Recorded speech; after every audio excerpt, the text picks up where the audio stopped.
हो, एका क्षणासाठी असा विचार करूया. एखाद्या अत्यंत महत्वाच्या सामाजिक प्रश्नावर सलग 9 दिवस एक महाचर्चा सुरू आहे. हम्म. दोन्ही बाजूंनी अगदी टोकदार युक्तिवाद होत आहेत.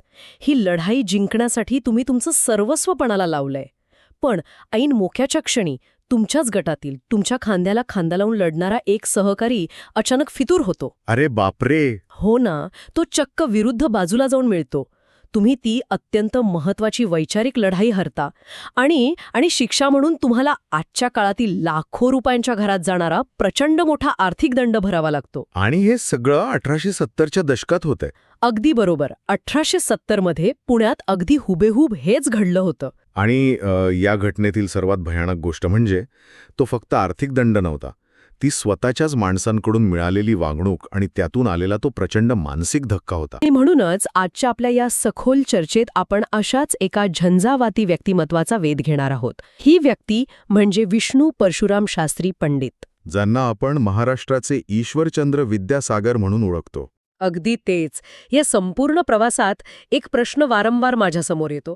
म्हणजे मी जेव्हा नोट्स वाचत होते ना, तेव्हा मला सारखं वाटत होतं की एक अत्यंत पारंपरिक सनातनी साच्यात घडलेला संस्कृतचा गाढा अभ्यासक प्रस्थापित व्यवस्थेविरुद्ध लढणारा 19व्या शतकातील सर्वात धोकादायक आणि क्रांतिकारी समाजसुधारक कसा काय बनू शकतो? हा खूपच रंजक प्रश्न आहे.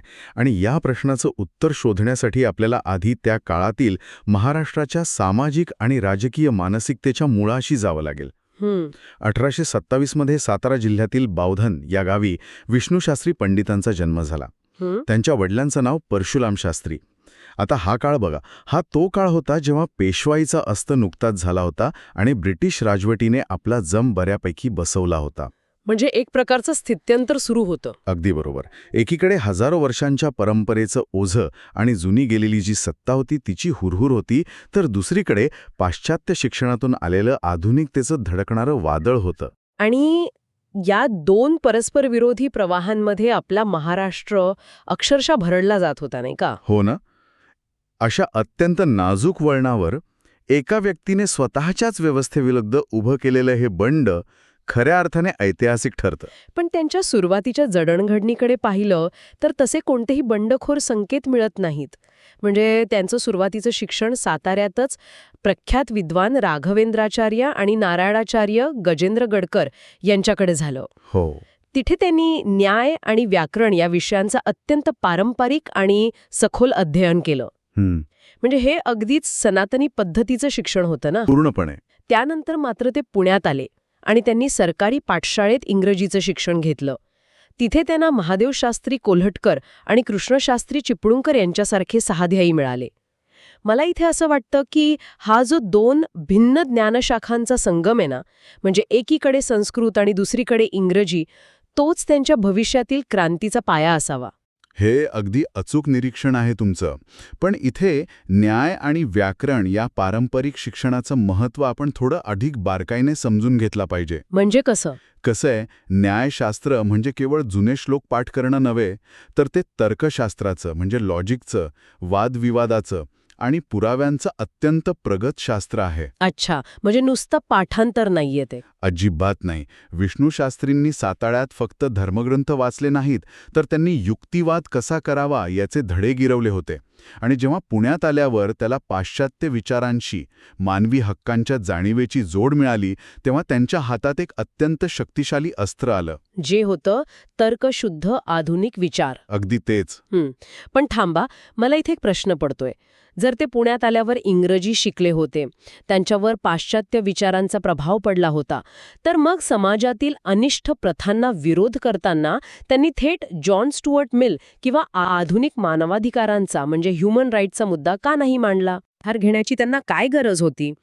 बऱ्याच सुधारकांनी तर जुन्या परंपरांना पूर्णपणे नावं ठेवून थेट पाश्चात्य विचारांचं अंधानुकरण केलं होतं ना. मग यांनी तसं का नाही केलं? हाच तर विष्णूशास्त्रींच्या रणनीतीचा सर्वात मोठा आणि कळीचा मुद्दा आहे. बघा, समाजातील बहुसंख्य लोकांवर, विशेषतः सनातनी वर्गावर त्या काळात पाश्चात्य विचारांचा कोणताही प्रभाव पडणार नव्हता. हो, तेही खरंच आहे. ते लोक ऐकण्याच्या मनस्थितीतच नसते. उलट हा ख्रिश्चन मिशनऱ्यांसारखा बोलतोय म्हणून लोकांनी त्यांचे विचार तिथे झिडकारले असते. सनातनी व्यवस्थेला मुळासकट हादरवायचं असेल तर त्यांना त्यांच्याच भाषेत त्यांच्याच धर्मग्रंथांचा आणि शास्त्रांचा आधार घेऊन उत्तर देणं गरजेचं होतं. म्हणजे शत्रूला त्याच्याच शस्त्राने मारल्यासारखं आहे. अगदी तसंच. विष्णुशास्त्री पंडित या दोन्ही टोकांच्या पलीकडे गेले.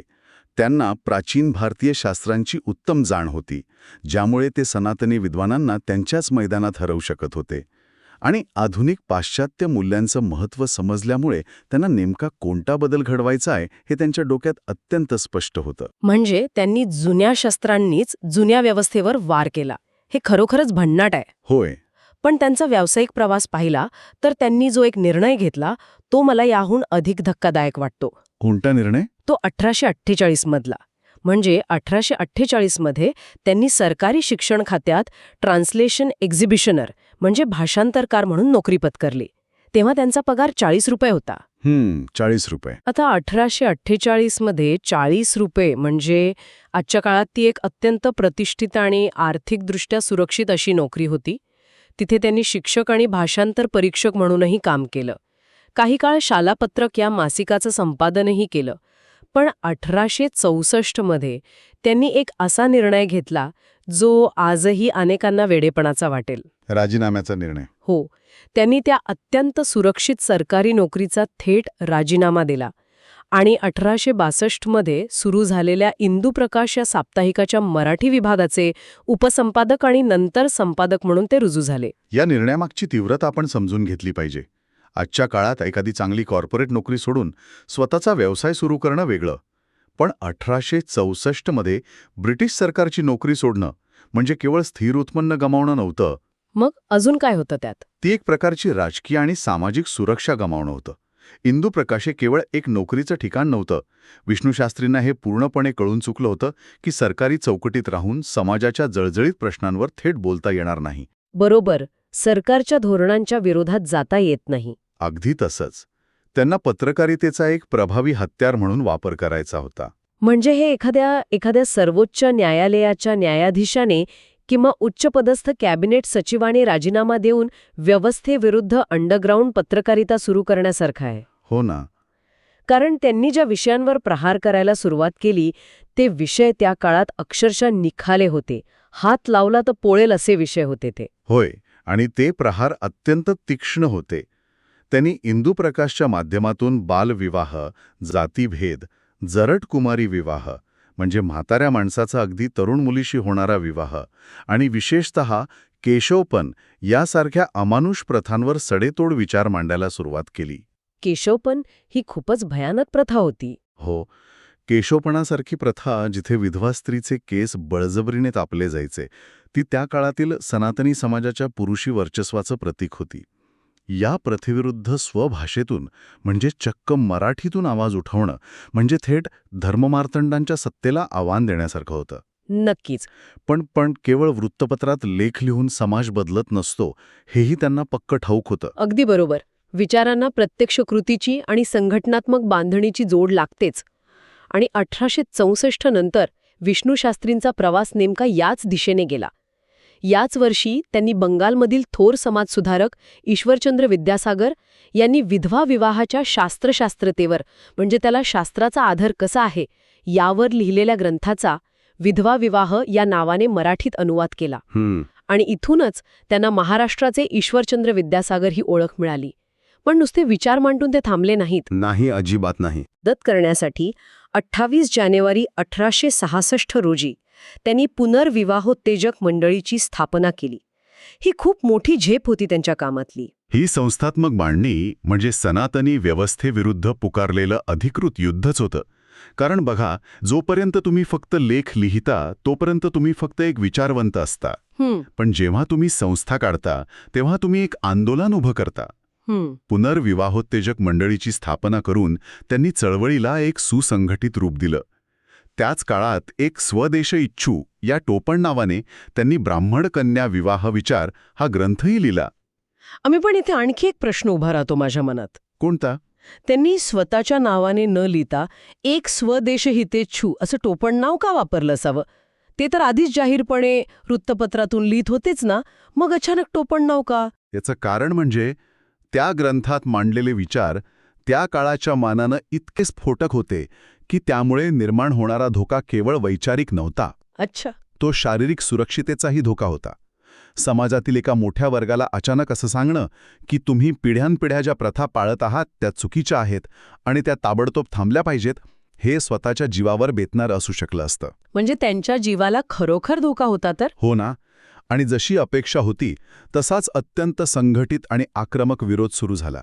प्रभाकर शिवराम भावे आणि कृष्णशास्त्री साठे यांसारख्या सनातनी मंडळींनी विष्णूशास्त्रींच्या या पुरोगामी कार्याला विरोध करण्यासाठी हिंदू धर्म व्यवस्थापक सभा स्थापन केली. बापरे, म्हणजे संस्थेला उत्तर देण्यासाठी दुसरी संस्था. अगदी तसाच. आता हा लढा 2 व्यक्तींमधला राहिला नव्हता.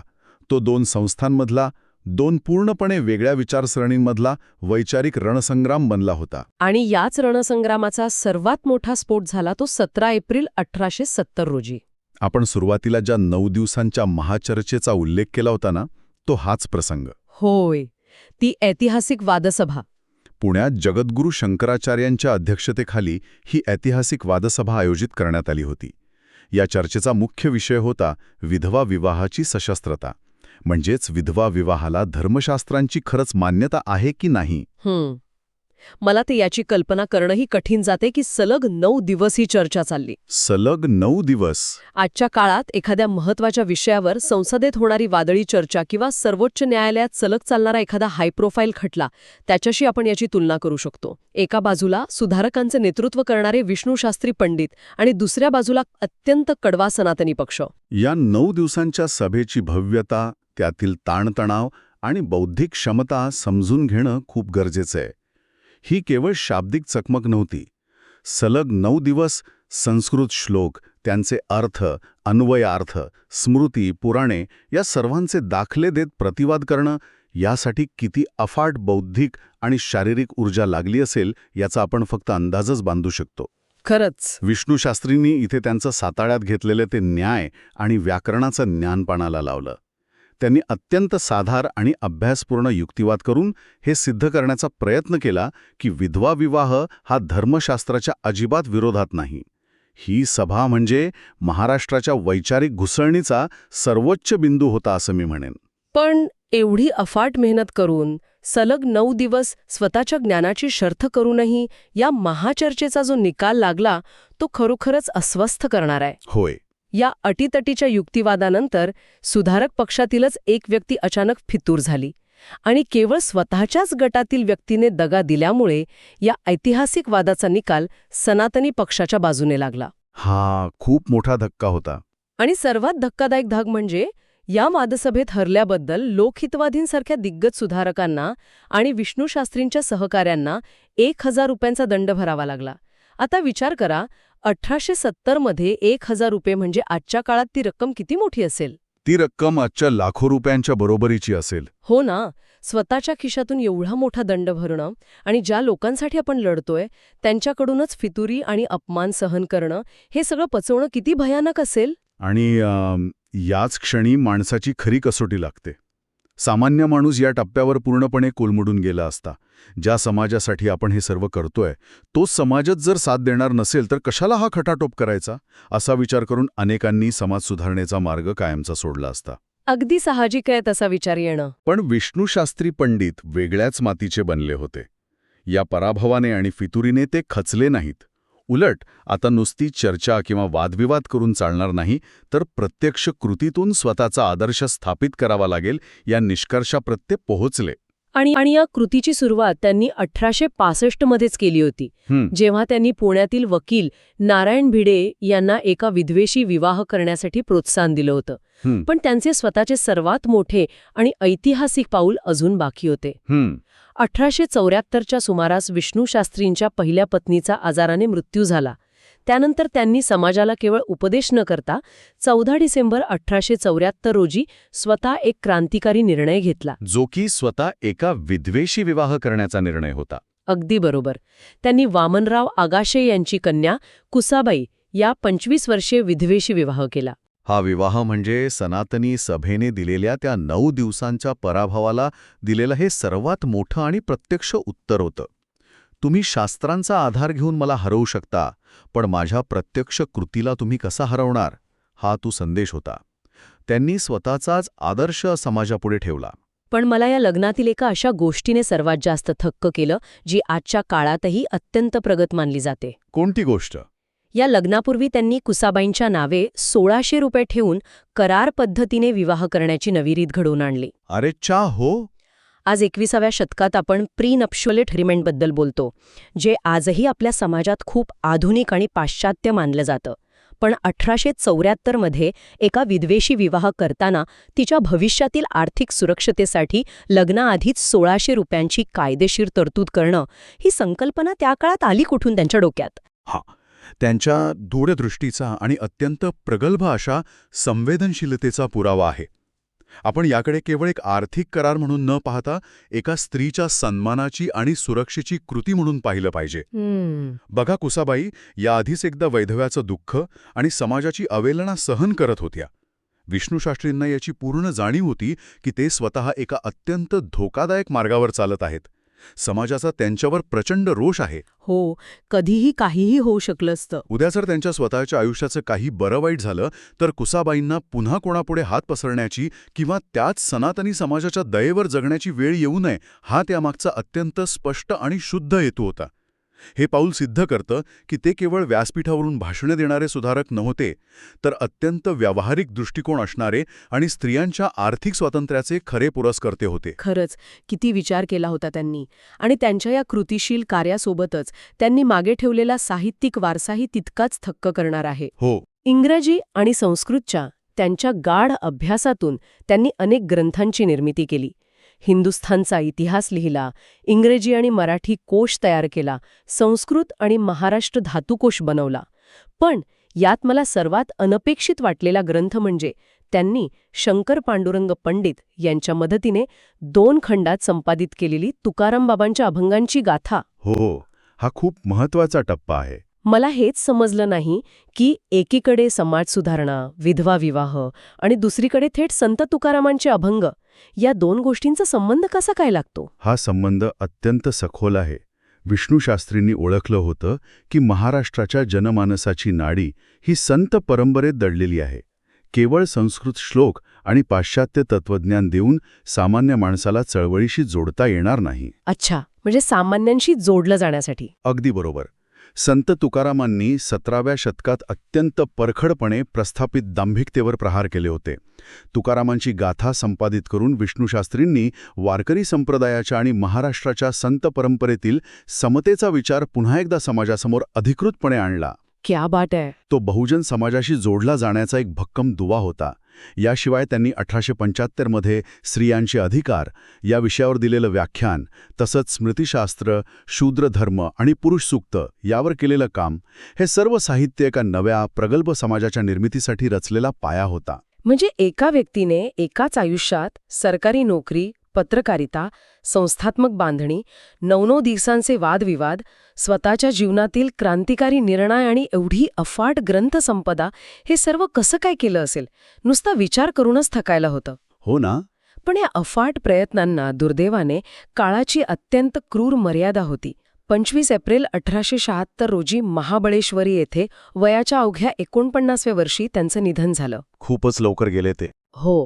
प्रख्यात अभ्यासक ग.बा. सरदार यांनी त्यांच्या महाराष्ट्राचे उपेक्षित मानकरी या पुस्तकात विष्णूशास्त्री पंडित यांच्या या अफाट कार्याचा अत्यंत गौरवपूर्ण उल्लेख केला आहे. पारंपरिक शिक्षणापासून ते इंग्रजी विचारांपर्यंत आणि केवळ उपदेशापासून ते स्वतःच्या आचरणापर्यंतचा हा प्रवास खरोखरच थक्क करणारा आहे. पण इथे आपण एका अत्यंत महत्त्वाच्या आणि सहसा दुर्लक्षित राहणाऱ्या पैलूकडे लक्ष देणं गरजेचं आहे. नोट्समध्ये असा स्पष्ट उल्लेख आहे की त्यांचं निधन उन्माद वायू या आजाराने झालं. उन्माद वायू.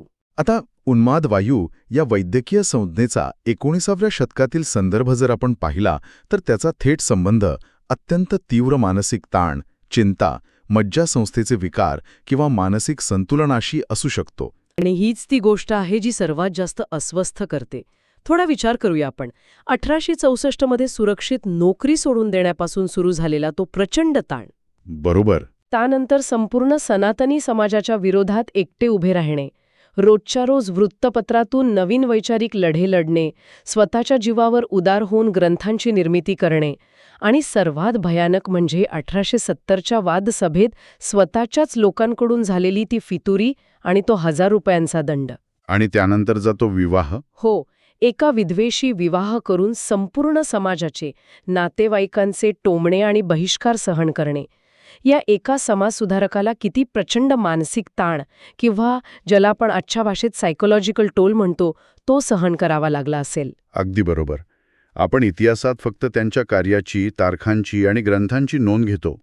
पण या लढ्यात त्यांनी जो भयानक एकाकीपणा सहन केला, रात्रीच्या वेळी येणारी ती असुरक्षिततेची भावना, रोजच्या संघर्षातून येणारा तो थकवा, याची इतिहासाच्या पानांवर सहसा कुठेही नोंद होत नाही. कधीच नाही. 49व्या वर्षी आलेला हा मृत्यू केवळ एका शारीरिक आजाराचा परिणाम नव्हता, तर तो एका संपूर्ण सनातनी समाजाच्या प्रचंड विरोधाचं हादरे स्वतःच्या मेंदूवर आणि शरीरावर झेलल्याचा परिणाम होता, असं मला वाटतं. आजच्या या माहितीच्या आणि सोशल मीडिया ॲक्टिव्हिझमच्या काळात जिथे एखाद्या विषयावर नुसती एक पोस्ट लिहिणे किंवा एखाद्याला कॅन्सल करणे खूप सोपे झाले आहे, तिथे स्वतःच्या विचारांवर ठाम राहून प्रत्यक्ष कृती करणे आणि त्या कृतीची स्वतःच्या प्राणांची आहुती देऊन किंमत मोजण्याची तयारी ठेवणे, हे मूल्य खरोखरच दुर्मिळ आहे. नक्कीच. आज आपण जे मोकळे श्वास घेत आहोत, आपल्याला जे वैचारिक आणि सामाजिक स्वातंत्र्य अगदी सहज मिळालं आहे असं वाटतं, त्याची प्रत्यक्ष वैयक्तिक आणि मानसिक किंमत या सुधारकांनी स्वतःचं आयुष्य, स्वतःची शांतता आणि स्वतःचं मानसिक स्वास्थ्य पणाला लावून चुकवली आहे. विष्णू परशुराम शास्त्री पंडित यांच्या या झंझावाती प्रवासाने आणि त्यांच्या 49व्या वर्षी झालेल्या आकस्मिक आणि दुःखद अंताने आपल्यासाठी एक खूप मोठा प्रश्न मागे सोडला आहे.